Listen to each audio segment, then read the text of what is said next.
So guys, Battlefield 5 is now officially 2 years old, and in that time I think most people would probably agree it's become one of the most controversial games in the franchise to date. But with this week's Community Games update, a lot of people are starting to wonder if maybe it's a chance for it to finally turn the corner. Maybe it is actually still worth playing. Well guys, this is BillyEatWorld again, and let's find out.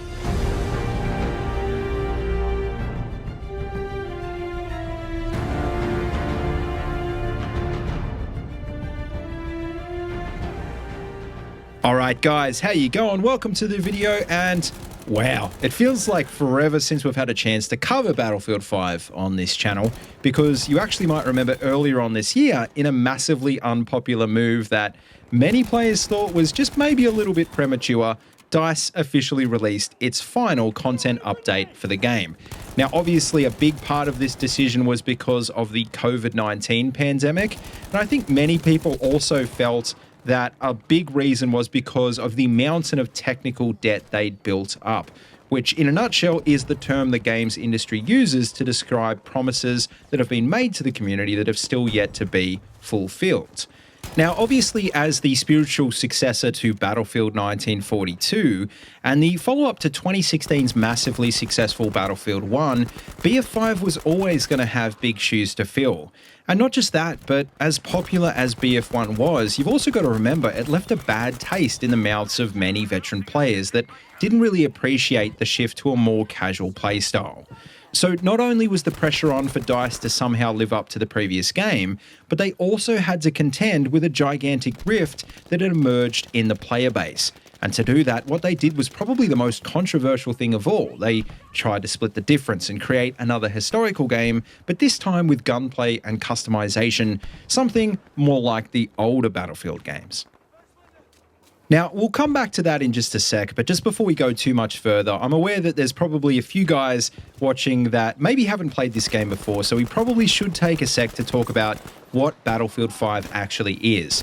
And in a nutshell, well, it's a large-scale combined arms World War II first-person shooter that allows you to not only play as an infantry soldier on the ground, but also in ground vehicles and in aircraft.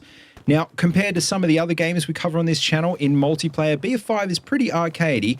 Weapons and gear are limited by class, but not by faction. So think of it as a bit closer to something, say, like Call of Duty than it is to Postscriptum or Hell Let Loose. This is definitely more of a run-and-gun shooter and not really a milsim. Now, obviously, the PvP multiplayer is really the main focus, but Battlefield 5 also features the PvE combined arms mode and a series of short single-player campaigns which are called War Stories, which altogether only take a few hours to complete, but to be honest, are actually pretty decent. They even feature some open world sections that almost feels like you're kind of playing a Far Cry game. And finally, in addition to the main content, Battlefield 5 also jumped on board the Battle Royale wagon with its own take on the genre known as Firestorm, which was created by Criterion Studios, which I should mention wasn't and still isn't that popular. The population dropped off pretty quickly after its launch, so let's just assume that when you're watching this video, it's going to be dead, and it probably will continue to be. Now, as you can imagine, after BF1, there was a lot of hype surrounding the launch of Battlefield 5, but if you were around in those early days, well, I probably don't need to tell you what happened next. Let's just say it all started with the first gameplay trailer, which was designed to show off the new customization, and it prominently featured, among other things, prosthetic limbs and British soldiers equipped with cricket bats and katanas. And I guess by that point, we all kind of realized that despite being set in World War II, DICE weren't really planning on making Battlefield 5 a historically authentic game, which obviously didn't bother the whole community. Battlefield 1 wasn't that authentic either, but let's just say that it bothered enough people to make some noise and rattle some of the higher-ups at DICE. Now, not just that, but the game also launched with a faster time to kill, health and ammo attrition, and most importantly, it removed the traditional 3D spotting system, which, to be honest, as a hardcore shooter fan, was exactly the kind of thing I was looking for in a Battlefield game, even if it didn't exactly come with a dedicated hardcore mode. But once again, you've got to remember Battlefield 5 had to live up to the legacy of Battlefield 1, the most successful, most recent, and arguably the most casual entry in the franchise. And once again, even though the new direction of the core gameplay was a positive thing for a lot of people, including myself, for a large and vocal segment of the community, well, it was a deal breaker. So already from day one, DICE was not only trying to build the most ambitious Battlefield game they'd ever built, they were also trying to somehow satisfy the criticisms of two distinctly different parts of the community. And to be honest, I think that was the point that they made their biggest mistake, because instead of sticking with the original vision of the game, they actually rolled back a lot of the more hardcore mechanics. And as I sit here right now, the game basically feels nothing like it did 2 years ago. The gunplay is spongier than BF1, there's no trace of attrition left, and spotting is pretty much back with the use of gadgets. And so although I'd say that it's still fun, I'd honestly be lying if I said I love it as much as I did back in 2018. And this is possibly where community games can maybe turn things around. So what are community games anyway? Well, in a nutshell, they're essentially DICE's answer to a rental server program, which once again, BF5 didn't have at launch. And I think if it did, it maybe could have avoided a lot of the issues that we talked about just before that it ran into over the years, because they allow you to create custom servers with custom rule sets. If you don't like that spongier time to kill, or if you don't like spotting, or if you like a particular game mode that isn't necessarily available in vanilla servers, well, there's ways to tweak those features on your own server. And not just that, but community games also allows server admins to manually deal with cheaters, which is a huge problem the PC version of the game has had to suffer with for quite a while now. So all in all, that seems like a pretty good development, right? Solves a lot of problems. But the real question is, 2 years on, is it just too late? Is Battlefield 5 even relevant anymore? Because like I said, COVID-19 put a cap on the official content releases, and many players, and most importantly, nearly all of the Battlefield content creators have moved on to other games. And look, it's not uncommon for Battlefield games to take a few years to come into their prime, but in a world dominated by live service models, content updates are like the heartbeat of the games now. And like I said before, I think the vast majority of the community felt like the rug was pulled out when they stopped the updates.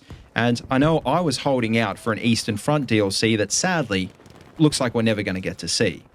Not just that, but on the topic of game modes, compared to most other Battlefield games, I should mention the devs didn't seem like they put as much effort into the other modes that weren't Conquest and Breakthrough. Because, I mean, sure, you can play anything on community servers now, sure, you can fire up a Rush server, but that still doesn't change the fact that Rush and a lot of the other modes were never built on a lot of the maps.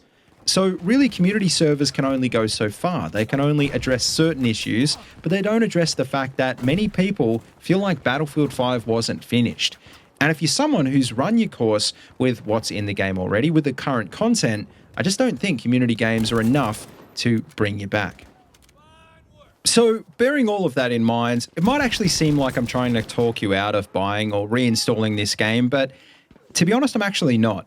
Like I said, I actually still enjoy BF5 a fair bit, but I'm just trying to be straight with you guys. We're at that point now where the game's as good as it's ever going to be, which is decent enough, but not exceptional by the usual standards of the franchise. What I will say, though, is that compared with other contemporary World War shooters like the ones we cover on this channel, it's easily the best option on console, and it's definitely the best looking World War II game on PC right now.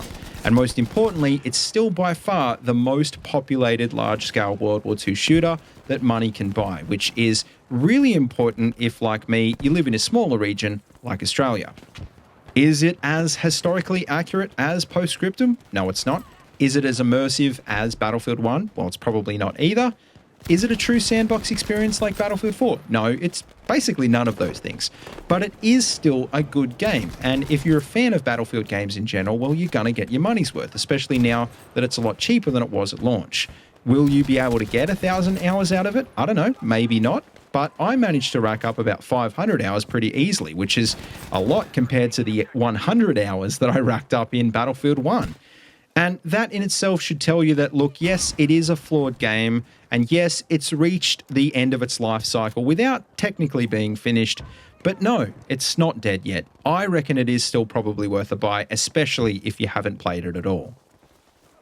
But anyway, guys, that just about wraps up this quick review. So as always, please let me know what you think in the comment section down below. And of course, just remember that I can't possibly cover every single detail about these games in one little video. So if you think I've missed anything, leave it down in the comments so that anyone else can check it out as well. As always, though, don't forget to like, comment, and subscribe, and please feel free to check out the links in the description if you want to see any more of these videos. And also, don't forget you can find my Twitter and Discord links down there as well if you want to keep in touch. And as always, until next time, see you later, and have a good one.